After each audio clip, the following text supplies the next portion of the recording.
آج تک نہیں ہوا، آگے بھی نہیں ہوگا۔ جو بھرے ہیں وہ بینگ سے ہی بھرے ہیں۔ کوئی ہیونگز سے بھرا ہے نہ بھر سکتا ہے۔ ہیونگز اصل میں تمہارے مائنڈ کی گیم ہے، تمہاری انا کی خود کو باقی رکھنے کا کھیل ہے، اور تم نے اس کھیل کو پرسنل لے لیا ہے۔ یاد رکھو، تم تمہارا دماغ نہیں ہو، تم تمہاری انا نہیں ہو۔ احمق ہیں تمہارے وہ فلسفی جو تمہیں بتاتے ہیں کہ تم سوچتے ہو اس لیے تم ہو۔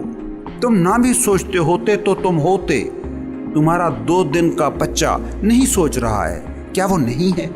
تمہارے بیل، گھوڑے، گدھے نہیں سوچ رہے ہیں، کیا وہ نہیں ہیں؟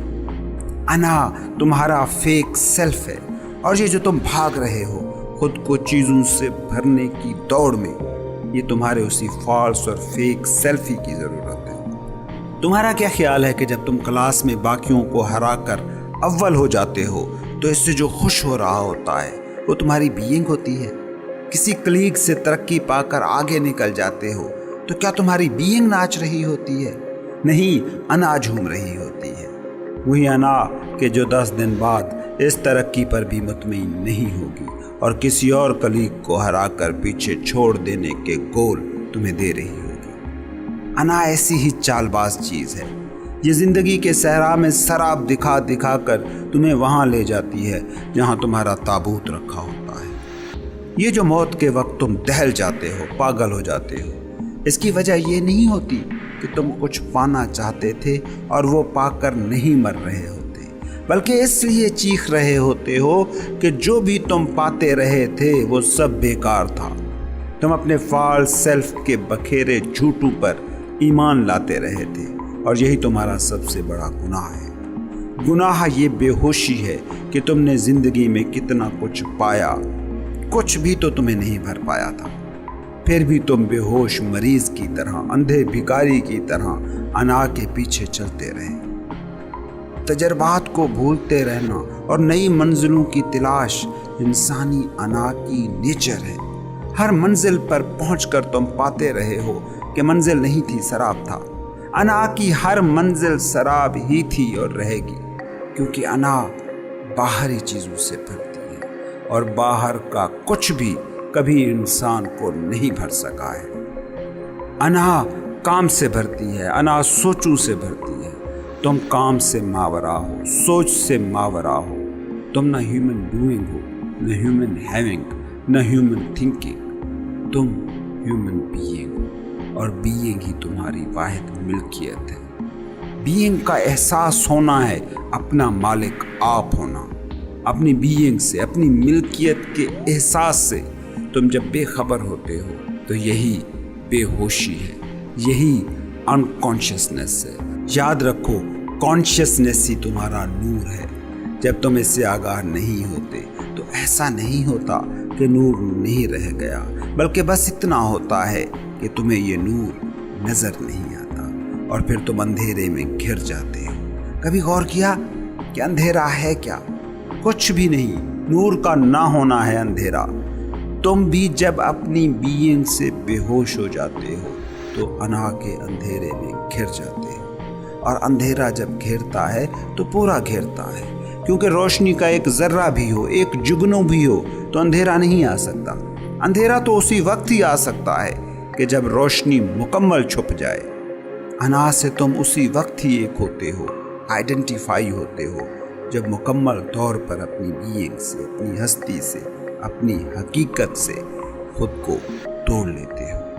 اگر تمہیں اپنی بینگ کا تھوڑا سا بھی احساس رہے، تھوڑا سا بھی تمہارا ماحول ایسا ہو کہ جس میں تمہیں الٹیمیٹ ریئلٹی، الٹیمیٹ سچ، بینگ کی، ہستی کی باتیں سننے کا موقع ملتا رہے، تو انا کبھی اتنی نہیں ہو پاتی کہ مکمل طور پر تمہیں گھیر لے۔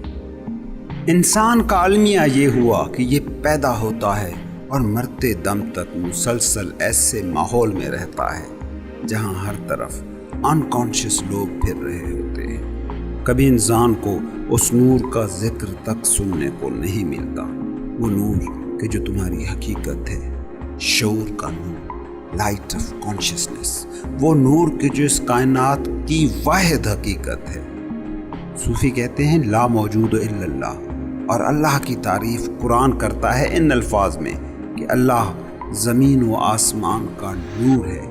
ان دونوں حقیقتوں کو ملا کر دیکھو تو جانو گے کہ اس کائنات میں صرف نور موجود ہے، کیونکہ نور خدا کے علاوہ اور کچھ کائنات میں موجود نہیں ہے۔ اس نور کو دیکھنے کے لیے کچھ کرنے، کہیں جانے کی ضرورت نہیں ہے، بس آنکھیں کھولنے کی ضرورت ہے، صرف ہوش میں آنے کی ضرورت ہے۔ انسان مگر بے ہوش ہے، اور اس بے ہوشی کے ساتھ رہنے کا اتنا عادی ہو چکا ہے کہ اب وہ نور کا تو انکار کر دیتا ہے، یہ ماننے پر تیار نہیں ہوتا کہ وہ سویا ہوا ہے، وہ بے ہوش ہے۔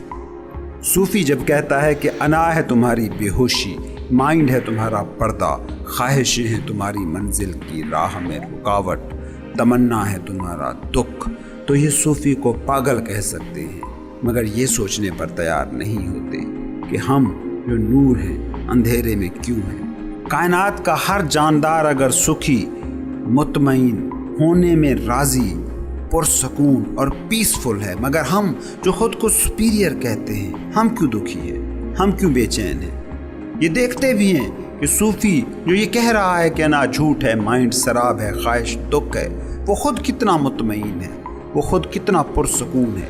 یہ کبھی صوفیوں کو جھٹلا نہیں سکے ہیں، جھٹلا نہیں سکیں گے، کیونکہ ان کے اندر وہ مقام موجود ہے جو جانتا ہے کہ یہ صوفی سچ کہہ رہا ہے، مگر یہ اسے قبول نہیں کریں گے۔ کیوں؟ کیونکہ اس کا کہا مانا تو انا نہیں رہے گی، اور انا اپنے آپ کو باقی رکھنے کے لیے ہر حد تک جاتی ہے، اور تم اسی انا کے ساتھ خود کو ایک سمجھ کر بیٹھے ہو۔ یاد رکھو، دنیا میں جو بھی کچھ تم پالو، جو بھی تمہاری ہیونگز ہیں، وہ تمہاری بینگ نہیں بن سکتی، کبھی نہیں بنی ہے، کبھی نہیں بنے گی۔ بینگ ہے اپنا مالک ہونا، ہیونگ ہے چیزوں کا مالک ہونا۔ چیزوں کی ملکیت میں خرابی کوئی نہیں ہے، تم دنیا فتح کرو، سائنس میں آگے بڑھو، بزنس کرو، کچھ بھی کرو، اس میں کوئی خرابی نہیں ہے، اس میں کوئی مسئلہ نہیں ہے، مگر یہ بھرم مت پالنا کہ یہ تمہاری فتوحات، یہ تمہاری چیزیں تمہیں طے کر سکتی ہیں۔ وہ جو چیزوں کا مالک ہے، وہ جو دماغ کا مالک ہے، وہ جو جسم کا مالک ہے، وہ جس کی کار ہے، وہ جس کا ہاتھ ہے، وہ جس کا دماغ ہے، وہ جس کا جسم ہے، وہ تم ہو، وہ مالک ہے۔ وہ جو دماغ کا مالک ہے، وہ جو جسم کا مالک ہے، وہ جس کی کار ہے، وہ جس کا گھر ہے، وہ جس کا ہاتھ ہے، وہ جس کا دماغ ہے، وہ جس کا جسم ہے، وہ تم ہو، اور وہ غیر مادی ہے، ان مینیفیسٹڈ۔ وہ زندگی موت کے کھیل سے ماورا ہے، ایک بے انت خلا، وہ ازل سے ازل تک ہے، ابد تا ابد ہے، ان مٹ لا حد بے کنار۔ وہ ہے تمہاری بینگ۔ جیسے اللہ زمین و آسمان کا نور ہے، تم اسی نور کی ایک کرن ہو۔ کرن کبھی مٹتی نہیں، بس تمہیں زمین پر پڑتی اور جاتی نظر آتی ہے۔ سورج کی کرن زمین پر پڑتی ہے تو سورج سے ٹوٹی ہوئی نہیں ہوتی، نہ سورج کے ڈوبنے پر وہ فنا ہوتی ہے، بس واپس اسی سورج کا حصہ بن جاتی ہے۔ تم بھی وہی کرن ہو جو الٹیمیٹ ریالٹی سے پھوٹی ہو، تم وہ خود ہو جو خدا سے نکلے ہو اور خدا میں واپس پہنچ جاتے ہو۔ سچ بس وہی ہے جو زمین و آسمان کا نور ہے، جو خود نور کا بنا ہو، وہ اندھیرے کو دیکھ ہی نہیں سکتا، جان ہی نہیں سکتا۔ سوچو، اگر تم نور کے ہوتے کیسے تم اندھیرے کو دیکھ سکتے؟ اندھیرے کمرے میں چراغ جلاتے ہو تو دیکھتے ہو، رات کا سفر کرنا ہو تو جہاں چراغ جل رہا ہو وہاں تمہیں سب نظر آتا ہے، باقی اندھیرا ہوتا ہے۔ لیکن اگر چراغ کو ہاتھ میں اٹھا لو تو جدھر بھی تم جاؤ گے نور ساتھ ہوگا۔ اپنے مالک ہو جاؤ، یہی تمہارا چراغ ہے۔ تم نے مگر کیا کیا ہے؟ تم نے اپنی ہستی کا چراغ کہیں رکھ دیا ہے اور اب ڈھونڈ رہے ہو چیزوں کو۔ وہ چراغ تمہارے ہاتھ میں ہوتا تو یہ ساری چیزیں تمہیں سامنے پڑی نظر آ جاتی، لیکن وہ اپنی ملکیت کا چراغ کھو کر اندھیرے میں تم چیزیں ڈھونڈ رہے ہو تاکہ ان کا مالک ہو کر کہہ سکو کہ میں امیر ہوں، میں ایم اے پاس ہوں، میں CEO ہوں، میں ڈاکٹر ہوں، میں وزیر اعظم ہوں۔ یہ ہے بینگ سے ہیونگ کا سفر، یہ ہے انسان کے نور سے تاریکی کے سفر کی پوری داستان۔ تم لاکھوں کروڑوں سال سے زمین پر موجود ہو، تمہاری انصاری صدیوں کا تجربہ تمہیں چیخ چیخ کر کہہ رہا ہے کہ تم اپنے مالک ہوئے بنا کبھی نہیں بھر سکتے، مگر تم پھر بھی اس تجربے کا حقیقی علم جھٹلا کر شاید کی اٹکل پچوں میں پڑے ہو۔ شاید یہاں سکون مل جائے، شاید پچھلوں نے دنیا کو صحیح طریقے سے سمجھا نہیں تھا، اس لیے وہ ناکام ہو گئے۔ ہم تو سائنسی دور میں ہیں، آبجیکٹیو ایج کو جی رہے ہیں، ہم اسے درست طور پر استعمال کر سکتے ہیں، مگر تمہاری سائنس، تمہاری ریزننگ فیکلٹی ہزار حل تمہیں دکھا سکتی ہے، ہزار آسائشیں پیدا کر سکتی ہے، ہزار اشیاء تعیش پیدا کر سکتی ہے، لیکن تمہیں سکھ نہیں دے سکتی اور نہیں دے رہی ہے۔ تم چیزوں کو زیادہ سے زیادہ بناتے جا رہے ہو، تمہاری ملکیتیں زیادہ سے زیادہ ہوتی جا رہی ہیں، مگر تم دیکھ نہیں پا رہے ہو کہ تمہارا دکھ بھی بڑھتا ہی جا رہا ہے۔ دکھ انا کا سایہ ہے، انا ہے تو دکھ رہے گا، کچھ پالو کچھ کر لو۔ اپنی زندگی جو بھی تم گزار چکے ہو، کبھی اس کا حساب کتاب تو کرو۔ کیا کیا نہ چیزیں چاہی تھیں کہ جن سے سکھ پانے کی امید کی تھی، مگر کیا وہ چیزیں تمہیں سکھ دے پائیں؟ یاد رکھو، جو بھی چیز تم سکھ کے نام پر چاہو گے، دکھ اس کے ساتھ ہی آئے گا، کیونکہ دکھ سکھ کا سایہ ہے۔ سکھ چاہو گے تو دکھ پاؤ گے۔ تم سکھی تو صرف اس چیز سے ہو سکتے ہو جس کا سایہ نہ ہو، اور وہ بے مثل چیز ہے تمہاری being. Human doing, human thinking, human having سے ماورا ہیومن بینگ، وہ مقام کہ جہاں تم اپنے مالک ہو جاتے ہو۔ انسان کی روز ازل سے یہ فطرت رہی ہے کہ وہ ناممکن کی خواہش کرتا آیا ہے۔ کسی چیز کے ناممکن ہونے کی وجہ سے ہی اس کی خواہش پیدا ہوتی ہے، اور اسی بنیاد پر شاید ایسے لوگوں کو پاگل بھی کہا جاتا رہا ہے۔ یہ جو پاگل پن کے لیے انگریزی زبان کا لفظ ہے لونیسی، اس پر غور کریں۔ جب خلائی سفر کا ابھی کسی کو خیال تک نہ آیا تھا، تب بھی لوگ چاند پر جانے کی خواہش کیا کرتے تھے، اور ایسے لوگ جن میں یہ خواہش پیدا ہوتی تھی انہیں چاند کی مناسبت سے لونیٹک کہا جاتا تھا۔ یہ ناممکن کی خواہش سے انسان بڑی مدتوں سے جڑا ہے، مگر بہت سی ناممکن خواہشیں آج ممکن ہو گئی ہیں، اور خود وہ چاند پر جانا بھی اب ممکن ہو گیا ہے کہ جس پر جانے کی خواہش کرنے والوں کو دنیا لونیٹک، پاگل کہتی تھی۔ بہت سی ناممکن خواہشیں جو آج ناممکن ہیں وہ شاید ممکن ہو جائیں، مگر ایک خواہش جو کبھی ممکن نہیں ہوگی وہ یہ ہے کہ اپنا مالک بنے بغیر چیزوں کی ملکیت سے خود کو بھرا جا سکتا ہے۔ کہتے ہیں ایک بار سکندر اعظم ڈایوجینیز کو ملنے گیا۔ ڈایوجینیز نے پوچھا کہ کبھی تم نے یہ سوچا ہے کہ جب پوری دنیا کو فتح کر لو گے تو تب کیا کرو گے؟ اور پتہ ہے سکندر کا ریئیکشن کیا تھا؟ وہ سچ مچ پریشان ہو گیا تھا کہ واقعی جب پوری دنیا فتح ہو گئی تو پھر میں کیا کروں گا؟ تم لوگ بھی کبھی سوچتے ہو کہ جو تمہاری خواہشیں ہیں، جو تمہاری منزلیں ہیں، جو ہدف ہیں، اگر وہ سارے کے سارے پورے ہو جائیں تو تم کیا کرو گے؟ یقین کرو، یہ جو اس وقت تمہارا دکھ ہے کہ یہ خواہش پوری نہیں ہوئی، یہ پوری نہیں ہوئی، یہ منصوبے رہتے ہیں، وہ کام ہونے سے کچھ بھی نہیں ہوگا۔ جو دکھ تمہیں اس وقت ہوگا جب خدا نہ خواستہ تمہاری تمام خواہشیں پوری ہو جائیں گی۔ ایک بیماری ہے، بڑی نایاب قسم کی نفسیاتی بیماری، کہ جس میں وہ لوگ جو اپنا ہر خواب سچ کر لیتے ہیں تو اس کے بعد خودکشی کر لیتے ہیں۔ تم امیجن کرو، ایک شخص ہے جسے 10,000 روپے میں بڑی دلچسپی ہوتی ہے کیونکہ اس کے پاس پیسے نہیں ہوتے۔ اب وہ شخص فرض کریں کہ ارب پتی بن گیا ہے۔ اب اس کے لیے اس 10,000 کے خواب کی کیا ویلیو ہوگی؟ 2 ٹکے کی بھی اہمیت نہیں بچے گی۔ وہ 10,000 روپے جو کسی زمانے میں اس کی سب سے بڑی خواہش تھے، اس کے ہونے کا سارا دار و مدار جن پر تھا، ان کی اگر ان اٹ سیلف کوئی ویلیو ہوتی، اگر وہ اس کے اندر کو بھر سکتے ہوتے، تو آج کیوں بے مول ہو جاتے؟ تم نے کبھی غور کیا ہے کہ تم نے زندگی میں کتنی چیزوں کی حسرت کی ہے؟ کیسے ان چیزوں کو پانا زندگی کا مقصد بنائے رکھا؟